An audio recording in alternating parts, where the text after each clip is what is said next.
తెలంగాణ రాష్ట్ర ప్రభుత్వం మూడో డిస్కంగా రైతు డిస్కంను ఇప్పటికే ప్రతిపాదించింది. దానిలో భాగంగా రిక్రూట్మెంట్లు అలాగే దానికి సంబంధించినటువంటి పనులను కూడా చకచకా చేస్తున్నటువంటి సందర్భాన్ని చూస్తూ ఉన్నాం. అసలు ఈ మూడో డిస్కంకి సంబంధించినటువంటి విషయంలో రిటైర్డ్ ఇంజనీర్స్ ఏమనుకుంటా ఉన్నారు, ఇది అవసరమా అవసరం లేదా అడిగి తెలుసుకుందాం. మనతో పాటుగా retired engineers association president Venkata Reddy గారు ఉన్నారు. సార్ నమస్తే. ప్రధానంగా మూడో డిస్కం గురించి మీరు కూడా చూసుంటారు, ఆ జియో నెంబర్ 44ను కూడా చదివి ఉండొచ్చు. అసలు ఈ డిస్కమ్ అవసరమా అవసరం లేదా తెలంగాణ ప్రజలకంటే ఏం చెప్తారు? బేసికల్లీ ఇప్పుడు థర్డ్ డిస్కమ్ అవసరం లేదండి. అసలు ఎందుకు మేనేజ్మెంట్ గవర్నమెంట్ ఆలోచిస్తుందో మనకు తెలియదు. బేసికల్గా ఏమంటే ఇప్పుడు రెండు డిస్కామ్లను తోని రైతుకు సరి అయిన సప్లై చేయొచ్చు, చాలా ఫెసిలిటీస్ ఉన్నాయి, చేయొచ్చు. కానీ థర్డ్ డిస్కమ్ అనే ఆలోచన ఎందుకు వచ్చింది అనేది తెలియదు. ఎందుకంటే ఈ రైతు థర్డ్ డిస్కమ్ అనేది ఏమవుతుందంటే రెండు డిస్కమ్లను కలిపి చేస్తున్నారు, అంటే టోటల్ స్టేట్కు ఒకటే డిస్కామ్ అవుతుంది. So inter action between two discoms వాళ్ళకు మేనేజ్మెంట్ చాలా ప్రాబ్లం అవుతుంది. సో అది కాక ఉన్న డిస్కమ్లతోనే రైతులకు సపరేట్గా ఫ్యూడర్లు ఇచ్చి సర్వీస్ చేయొచ్చు. ఇప్పుడు దాంతో పెద్దగా వచ్చేది ఏం లేదు, అనవసరమైన కాంప్లికేషన్స్ క్రియేట్ అవుతాయని నేను అనుకుంటున్నా. తర్వాత వాళ్ళు దాని మీద సరైన అవగాహన చేశారా లేకపోతే అందరితోని డిస్కస్ చేశారా మనకు తెలియదు. బేసికల్ గవర్నమెంట్ ఇన్హరెంట్ వేవ్ ఏమున్నదో అనేది మనకు తెలియదు. వాళ్ళైతే ఏదో రైతు డిస్కమ్ అని పేరు అయితే మంచిగానే పెట్టారు, కానీ వాటి ఎక్స్టెంట్ రైతులకు ఇది లాభం పడుతుందని తెలియదు. తర్వాత దానికి ఇన్ఫ్రాస్ట్రక్చర్ సపరేట్ కడతారా లేకపోతే ఉన్న ఇన్ఫ్రాస్ట్రక్చర్తోనే నడిపిస్తారా, ఎంప్లాయీస్ని ఎట్లా చేస్తారో ఇవన్నీ ఏం తెలియదు. యాక్చువల్గా రెండు డిస్కమ్లే మన స్టేట్కి చాలు, కానీ థర్డ్ డిస్కమ్ అంతా అవసరం లేదు. ఈ రెండే ఎక్కువ. దీని కింది క్యాడర్లో ఎక్కువ, చాలా వరకు కింది క్యాడర్ల ఎంప్లాయీస్ని పెంచుకుంటూ దాని పరిపాలన సరిగ్గా చేసేటట్టు చూడాలి. అంతేగాని ఇన్ఫ్రాస్ట్రక్చర్ పెట్టి ఒక కంపెనీ పెట్టి దానికి ఇన్సిడెంటల్ ఛార్జెస్ ఓ చైర్మను దానికి అంతా ఒక హంగామా, అదంతా అనవసరం. సపోజు లోన్స్ రాలేదా లేకపోతే పర్ఫార్మెన్స్ లేదా, చాలా అవార్డులు కూడా వస్తున్నాయి మనకు. డిస్కామ్ అవార్డులు వస్తున్నాయి, జెన్కోకి వస్తున్నాయి, ట్రాన్స్కోకి వస్తున్నాయి. ఇటువంటి పరిస్థితులలో మనం ఎందుకు డిస్కామ్ అనేది వస్తుంది. తర్వాత గవర్నమెంటు రియల్గా సబ్సిడీ ఇచ్చే అమౌంట్ కానీ, తర్వాత గవర్నమెంట్ ఆర్గనైజేషన్స్ వచ్చి కలెక్ట్ చేసే మనీ కానీ అవన్నీ సరిగ్గా ఇస్తే మనకు లాస్ లేదు. ఎప్పుడైనా ఎలక్ట్రిసిటీ ఆర్గనైజేషన్ ఏంటంటే సర్వీస్ మోటో ఆర్గనైజేషన్. ఇందులో ఏమంటే సర్వీసే మోటో ఉంటుంది, కానీ అట్లని లాస్ కాదు. ఎందుకంటే ప్రతి దాన్ని ఒక పవర్ స్టేషన్ పెట్టినా ఒక సబ్ స్టేషన్ పెట్టినా కొన్ని రోజులలో దానికి రిమ్యునరేషన్ రావాలి, అంటే దానికి పెట్టిన ఖర్చు మనకు రావాలంటే కొంత తప్పనిసరిగా కన్జ్యూమర్స్ బేర్ చేయాలి అది. కాబట్టి మనము service oriented plus production both ఉంటాయి ఎలక్ట్రిసిటీ బోర్డు. ఇంకోటి ఏంటంటే డిస్కామ్లు చేస్తే ప్రైవేట్ వాళ్ళు వస్తే బాగా చేస్తారు అనేది కొంత ఐడియా ఉండొచ్చు కొంతమందిలో, కానీ నేను అదే ఏమంటే ఇంపార్టెంట్ ఫెసిలిటీస్ ఎలక్ట్రిసిటీ కానీ వాటర్ కానీ ఎప్పుడు గవర్నమెంటే టేకప్ చేయాలి. ఎందుకంటే గవర్నమెంట్ చేస్తేనే దాని పర్ఫెక్ట్ సర్వీస్ ఉంటుంది, తర్వాత కమిట్మెంట్ ఉంటుంది, ప్రజలకు నమ్మకం ఉంటుంది, తర్వాత ఏమైనా జరిగినా జవాబుదారీ ఉంటుంది. బట్ ప్రైవేట్ వాళ్ళు తప్పించుకొని పోవచ్చు, గవర్నమెంట్ వాళ్ళని ఏం చేయలేదు ఒక పరిస్థితిలో. ఇటువంటివన్నీ మనము ఇంపార్టెంట్ ఫెసిలిటీస్ ఏవైతే ఉన్నాయో ప్రజలకు అవన్నీ గవర్నమెంట్ చేతిలో ఉండడం మంచిది. మేము మొదటి నుంచి కూడా నేను ఇంజనీర్స్ అసోసియేషన్లో సెక్రటరీ జనరల్ ఉన్నా ఇదివరకు, అప్పుడు కూడా మేము ఈ ప్రైవేటైజేషన్ అపోజ్ చేసినాం. చంద్రబాబు నాయుడు గారు ఉన్నప్పుడు కూడా మేము అపోజ్ చేసినాం. ఈవెన్ అన్బండిలింగ్కే ఒప్పుకోలే. ఎందుకంటే చిన్న స్టేట్ తెలంగాణలో కానీ అప్పుడు ఏపీ అయినా కూడా పెద్దగా ఏం లేదు, ఉత్తరప్రదేశ్ మధ్యప్రదేశ్ చాలా పెద్ద స్టేట్లు అవి. సో ఇక్కడ మనం ఈ డిస్కామ్లని ట్రాన్స్కో అని జెన్కో అని ఇవన్నీ అనవసరమైన ఫ్యాక్టర్స్. ఇప్పుడు ఏమవుతుంది, ఇక్కడో తిరిగవుతుంది అక్కడో తిరిగవుతుంది, ఇక్కడ ఫండ్ లేదని వాడు అక్కడ ఫండ్ లేదని ఇల్లు, మళ్ళీ పెన్షన్స్ ఎట్లు ఇవ్వాలనేది, పెన్షన్ అమౌంట్స్ ఎవరు చేస్తారనేది టోటల్ కన్ఫ్యూజన్ అవుతుంది. ఏదో ఒకటి నడిపిస్తుర్రు, అంతేగాని బేసిక్ కన్ఫ్యూజన్స్ అట్లనే ఉన్నాయి. ప్రతి ఒక్కరు ఏమో లాస్ అవుతుందండి, అంత లాస్ అయిపోతుంది, కోట్లు డబ్బు. ఇప్పుడు ఎప్పుడైనా లోన్స్ చేయకుండా projects Rao, that is the basic thing. మన దగ్గర పైసలు ఉండవు, గవర్నమెంట్ సర్వీస్ ఆర్గనైజేషన్లో పైసలు ఉండవు, లోన్ తెచ్చుకోవాలి. ప్రైవేట్ వాడైనా లోన్ తెచ్చుకుంటాడు బ్యాంకులలో, వాడైనా తెచ్చుకుంటాడు, మేమైనా తెచ్చుకోవాలి పెట్టాలి, పెట్టి దాన్ని ఎట్లా తీయాలని చూడాలి. కానీ దాన్ని పొద్దున్న లేస్తే లాస్లకు లాగొద్దు. అది మనం చేయవలసింది.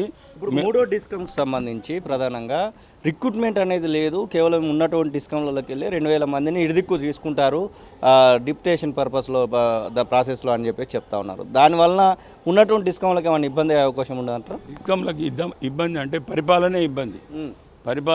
ఎట్లా అంటే ఇప్పుడు సబ్ స్టేషన్లు లైన్స్ మొత్తం ఈ 2 డిస్కమ్లకు మిక్స్ అయ్యి ఉన్నాయి. ఎల్టీ సైడ్ టోటల్గా హెచ్టీ కానీ ఎల్టీ కానీ. ఇప్పుడు థర్డ్ డిస్కమ్ సపరేట్ చేయాలనుకున్నప్పుడు ఎలా చేస్తారు? ఇప్పుడు ఎలా చేస్తే ఇవన్నీ కన్సాలిడేట్ చేసి వాళ్ళకి సపరేట్ ఇచ్చేటందుకు చాలా వర్క్ చేయవలసి వస్తుంది. So that all becomes very complicated విషయం ఎందుకు పెట్టుకుంటారు? దీని వెనుక సర్వీస్ కంటే వెనుక వేరే అదర్ సమస్యలు ఏవో ఉన్నాయి గవర్నమెంట్కు. మా ఉద్దేశం మేము అనుకునేది అది. కాబట్టి ఇది ఓన్లీ సర్వీస్ మోటోలో వచ్చిందని మేము అనుకోం. రైతు డిస్కమ్ అని పేరు పెట్టిరు, అన్ని రైతు అంటారు. రైతులకు ఇప్పుడేం నష్టం లేదు, అప్పుడేం నష్టం కాదు, ఎక్కువ కాదు. అప్పుడైనా ఇంతే అవుతుంది, ఇప్పుడైనా అంతే అవుతుంది. ఇప్పుడైనా ప్రతి సబ్ స్టేషన్కు రైతుకు ఫార్మర్స్కు సపరేట్ లైన్ వేయచ్చు, ఇప్పుడైనా వేయచ్చు, సపరేట్ ఫీడర్ వేయచ్చు, ఇప్పుడైనా సప్లై చేయొచ్చు, ఉన్న డిస్కమ్లనే వేయచ్చు. తర్వాత విలేజ్ వేరే సర్వీసులకు వేరే వేయచ్చు. తర్వాత బిల్లు కావాలంటే కూడా ట్రాన్స్ఫార్మర్ సైడ్ మీటర్ పెట్టవచ్చు. ప్రతి మోటార్కి అవసరం లేదు, అన్ని పైసలు పెట్టవలసిన అవసరం లేదు. ఒక ట్రాన్స్ఫార్మర్ దగ్గర పెడితే దాని మీద ఒక 10 మోటార్లు ఉంటాయి. సో 10 మోటార్లకు ఎంత కన్జ్యూమ్ అవుతుంది అనేది మనకు తెలుస్తుంది. వెన్ వీఆర్ గివింగ్ ఫ్రీ, ఒక్కొక్కరికి మీటర్ ఎందుకు అప్పుడు ఫ్రీ ఇచ్చినాక. కాకపోతే ఫ్రీ ఎంత ఇస్తున్నాం అనేది పక్కా లెక్క రావాలంటే ఎన్నో ఒక దగ్గర మీటర్ ఉండాలి.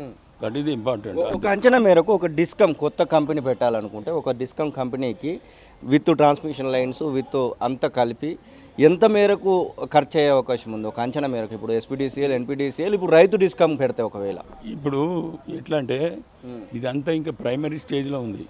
నిజంగా లైన్స్ ఇప్పుడు మొత్తం అగ్రికల్చర్లు ఒక 23 lakhs అంత చెప్తున్నారు. సో అంత ఉంటే ఇప్పుడు అన్ని లక్షలు ఉంటే ఎన్ని లైన్స్ నడుస్తున్నాయి అనేది మనం చూడాలి. నిజంగా లైన్స్ ఎక్కువ ఏం అవసరం ఉండదు, ఇక దీంతోనే సరి చేయవచ్చు వాళ్ళు. ఎందుకంటే ఇప్పుడు ఈ ఉన్న డిస్కమ్లకు అసలు బాధ ఉన్న ఆర్గనైజేషన్స్ చనిపోతున్నాయి. ఫార్మర్స్ వెళ్ళిపోతారు, వాటర్ వర్క్స్ వెళ్ళిపోతారు, వీళ్ళందరూ వెళ్ళిపోతారు. అంటే వేరు మనీ ఈజ్ స్టాగ్డ్, వాళ్ళు పక్కకు జరుగుతున్నారు. వీళ్ళంతా ఏమంటే వీళ్ళ ఉద్దేశం ఏంటంటే అంతా రైతు దాని మీదనే లాసెస్ అవుతున్నాయి అనేది వీళ్ళ ఆలోచన. కానీ మనం ఫ్రీగానే ఇచ్చినాము, మన పద్ధతి బాగలేదు. ఎందుకు అంటే 4 బోర్లు వేస్తాడు 1 ఎకరంలో, అన్ని బోర్లు వానికి అవసరం ఏమున్నదనే దాని వర్కౌట్ వేరే డిపార్ట్మెంట్ చూడాలి, చూసి ఎంత వేయాలో అంతే ఇవ్వాలి. సో అదే చేయాలి మనం. కానీ ఇది ఎట్లయినా క్రోర్స్ ఆఫ్ కమిట్మెంట్ ఉన్నది థర్డ్ డిస్కమ్ కూడా. దాన్ని ఎస్టాబ్లిష్మెంట్ చేసేటందుకే వాళ్ళంత డబ్బు ఖర్చు అవుతుంది. తర్వాత నువ్వు మీద సిస్టమ్ అనుకో, ఎంప్లాయీస్ ఇక్కడి నుంచి ఎంప్లాయీస్ తెచ్చి అక్కడి నుంచి. ఇప్పుడు మాకు డిస్కమ్స్ ట్రాన్స్కో జన్కో అయినప్పుడే చాలా, నేను అప్పుడు సెక్రటరీ జనరల్ ఉన్నాను, అప్పుడే చాలా కష్టమైంది ఇది ప్రజలను పంచేటందుకు ఎంప్లాయీస్ను. కొందరు అక్కడ ఇప్పుడు ఏంటంటే కొందరు ప్రమోషన్ లాస్ అయినరు, కొందరికి అట్లయింది ఇట్లయింది, చాలా బాధ అయింది. ఇప్పుడు ఇంకా కాంప్లికేటెడ్గా అవుతుందేమో అని నేను అనుకుంటున్నా. ఏం చెప్పబోతా ఉన్నారు తెలంగాణ రాష్ట్ర ముఖ్యమంత్రికి ఎనర్జీ మినిస్టర్ బట్టి విక్రమార్క? నా ఒపీనియన్ అయితే స్ట్రాంగ్గా third discom not required. Third discom is not required, what ever the reason maybe. ఎన్ని రీజన్స్లన్నా వాళ్ళు చెప్తుండని ఉన్న డిస్కమ్లు మంచిగా చేయండి అనేది నా ఉద్దేశం. గవర్నమెంట్ ఉన్న డిస్కమ్స్ను బాగా చేసి డెవలప్ చేయండి. లోన్ చేస్తారా ఏం చేస్తారా అది వేరు, కానీ లోన్ కావాలని మనం తయారు చేయొద్దు. లోన్స్ వీలైన కారు క్లియర్ చేసేటట్టు ప్రయత్నం చేయాలి. అదర్ ఎక్స్పెండిచర్ కట్ చేయాలి, ఈ ఎక్స్పెండిచర్ కవర్ చేయాలి. అంతేగాని ఎక్కడివక్కడ ఖర్చు పెట్టుకుంటూ పోతుంటాయి, ఈ అప్పులు అట్లే ఉంటాయి మరి. So that is the point. Main ఏంటంటే థర్డ్ డిస్కమ్ అనేది ఈ సమయంలో మనకు అవసరం లేదు. థర్డ్ డిస్కమ్ అవసరం వచ్చేంత పరిస్థితి మన స్టేట్లో లేదు. ఒకటి ఓన్లీ రైతులకే వాళ్ళకే అనే దానికి సపరేట్ సప్లై కండిషన్స్ అవసరం లేదు. ప్రజెంట్ డిస్కామ్స్ చేయొచ్చు ఆ పని, కాకపోతే సపరేట్ డివిజన్ పెట్టవచ్చు, వాళ్ళకు సపరేట్ డివిజన్ పెట్టవచ్చు, సపరేట్ ఏడీలు అట్లా పెట్టి చేయొచ్చు.